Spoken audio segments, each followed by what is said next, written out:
Good IMC दोस्तों, आप सभी का वेलकम टू आईएमसी परिवार में हार्दिक स्वागत है। तो माय डियर फ्रेंड्स, आज हम करो या मरो पुस्तक की अध्याय 12 में अध्ययन करने वाले हैं अमीर बनने का 10वां नियम, अवसरों का निर्माण।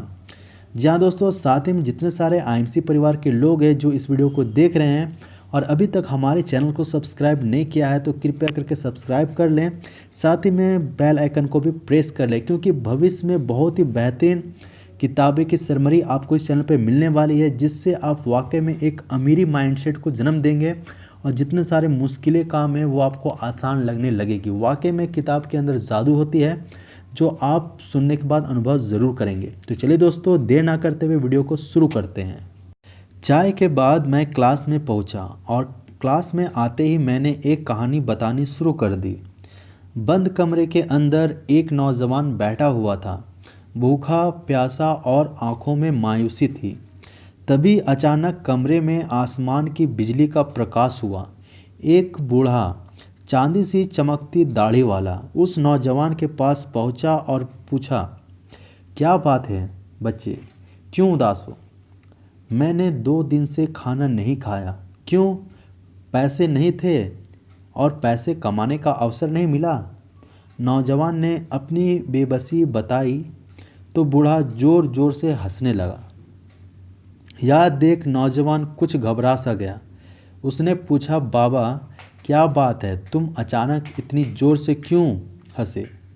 कुछ नहीं, बूढ़ा हंसी रोककर बोला, इसका मतलब तुम भूखे हो, काम करके पैसा कमाना चाहते थे लेकिन तुम्हें अवसर नहीं मिला। हाँ बाबा। खाना खाओगे? हाँ। तो जाओ बाहर, खाने की थाली पड़ी है, जाकर खा लो। भूखे नौजवान ने यह सुना तो झट से बाहर भागा। जाकर देखा तो खाने की थाली वहाँ नहीं थी। उसने इधर उधर सब जगह देखा लेकिन खाना कहीं भी नज़र नहीं आया। उसने सोचा शायद खाना छत पर होगा। वो छत पर गया तो यह देखकर बहुत खुश हुआ कि खाने की थाली छत पर पड़ी थी। उसने फटाफट खाना खाया तो खाने के नीचे एक कागज़ का टुकड़ा पड़ा हुआ था, जिस पर लिखा हुआ था, नौजवान, अगर तुम अपनी जगह से ना उठते, इधर उधर खाना ना ढूंढते तो क्या खाना तुम्हें मिलता? इसलिए अवसर की प्रतीक्षा मत करो, खुद अवसरों को पैदा करो। जब सिकंदर ने कुछ शहरों को जीत लिया तो किसी ने उससे पूछा कि यदि आपको अवसर मिला तो क्या आप और भी शहर जीतेंगे? यह सुनकर सिकंदर भड़क उठा और वो तुनक कर बोला, जिनका मनोबल ऊंचा होता है वो अपना भाग्य खुद बनाते हैं। वो अवसरों की प्रतीक्षा नहीं करते, अवसर उनके आगे सिर झुकाते हैं। वो अवसरों का निर्माण खुद करते हैं। अवसरों के इंतज़ार में वो अपना कीमती वक्त खराब नहीं करते। वो हर जगह हर स्थिति में अवसर पैदा कर लेते हैं। दुनिया में एक नहीं बहुत ऐसे महान इंसान पैदा हुए हैं जो गरीबी में पले, शिक्षा भी उन्हें नसीब नहीं हुई, उन्होंने उन्नति के मार्ग पर चलते ना जाने कितनी ही बाधाओं और रुकावटों का सामना किया, परंतु उन्होंने संसार को यह दिखला दिया कि जिनके इरादे अटल होते हैं, जो अपने लक्ष्य को सदा अपनी आंखों के सामने रखते हैं और उसे हासिल करने के लिए निरंतर प्रयास करते रहते हैं, वो सफल अवश्य होते हैं। क्योंकि सफलता साधनों में नहीं, मनुष्य के अंतःकरण में होती है। दोस्तों, एक बात सदा याद रखना, कुछ व्यक्ति बने ही ऐसे होते हैं, हारना जिनकी फितरत में नहीं होता। वो सदा जीत की खुशियां ही मनाते हैं। एक बार आगे बढ़ जाने पर वो कभी पीछे कदम नहीं रखते, आगे ही आगे बढ़ते हैं और सफलता के शिखर तक जा पहुंचते हैं। वो किसी के साथ की किसी सहायता की प्रतीक्षा नहीं करते, वो अपने भाग्य के खुद विधाता होते हैं। इसके विपरीत कुछ लोग ऐसे भी होते हैं जो हमेशा भाग्य के भरोसे ही बैठे रहते हैं। ऐसे लोगों को अवसर दिखाई ही नहीं देता। एक बूढ़े किसान के 2 बेटे थे, दोनों की शादियां हो चुकी थी, दोनों का एक एक लड़का भी था। बूढ़े के पास ज़मीन थी लेकिन जंगल में थी, जिसका एक हिस्सा बहुत उपजाऊ था और दूसरा कंकड़ों से भरा हुआ था। बड़ा बेटा बहुत चालाक और छोटा बेटा बहुत ही भोला था। बड़े ने चतुराई से उपजाऊ जमीन खुद रख ली और कंकरों से भरा हुआ हिस्सा छोटे को दे दिया। जब बूढ़ा दुनिया से चला गया तो दोनों बेटों ने अपनी अपनी ज़मीन पर हल चलाने का विचार किया। बड़े के पास ज़मीन सोना उगलने वाली थी, लेकिन वो वहाँ पर खेती इसलिए नहीं कर सका क्योंकि उसके पास खेतों में काम करने वाले मज़दूर नहीं थे और वो खुद इतनी मेहनत करना नहीं चाहता था। लेकिन दूसरा बेटा अपनी पत्नी और बच्चों को लेकर ज़मीन पर हल चलाने लगा। उन्होंने दिन रात एक कर दिया। पत्थरों को निकालने में उनकी बहुत जान लगी, लेकिन तीनों ने हिम्मत नहीं हारी। काम मुश्किल था लेकिन असंभव नहीं था। एक दिन उनकी मेहनत रंग लाई।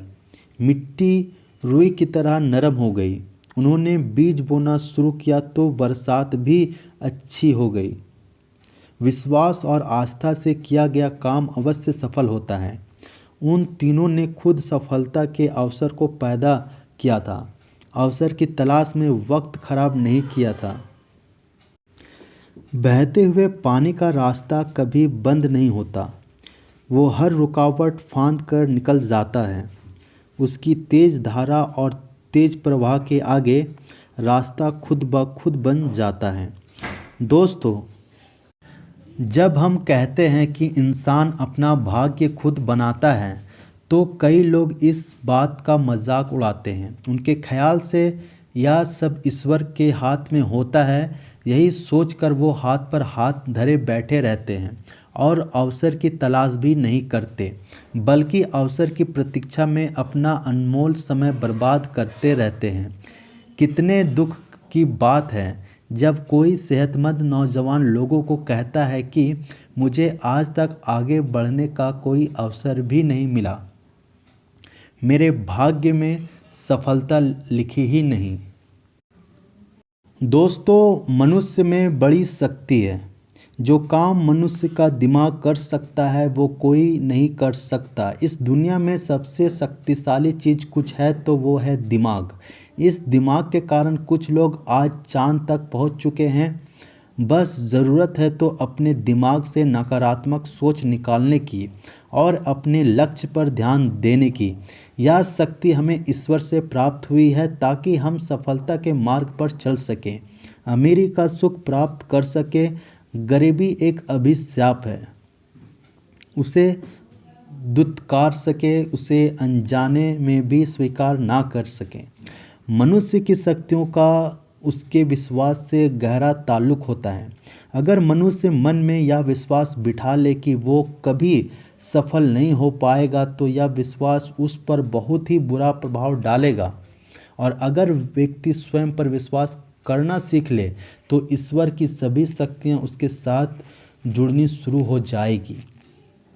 दोस्तों, हमें चाहिए कि हम अपनी ज़िंदगी के शब्दकोश से असंभव शब्द को हटा दें।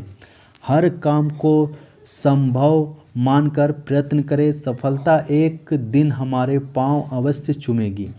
दोस्तों, हम खुद अपने भाग्य के विधाता हैं। हम जितनी मेहनत करेंगे हमारी तकदीर उतनी ही संवरती जाएगी। हम अपना भाग्य अपने कर्मों से लिखते हैं, इसलिए हमें अपने तन और मन से ऐसे कार्य करने चाहिए जिससे सभी हमें भाग्यशाली की उपमा दें। सर, एक सवाल क्लास में किसी ने पूछा। जी पूछिए। कई लोग ऐसे भी होते हैं जो काफ़ी टैलेंटेड होते हैं, योग्य होते हैं, लेकिन फिर भी वो ज़्यादा सफल नहीं हो पाते। इसका क्या कारण है? इस सवाल को सुनकर सब बोलने लगे। सर जी, हम भी यही सवाल पूछना चाहते थे। बहुत बढ़िया सवाल है, मैंने मुस्कुराते हुए कहा।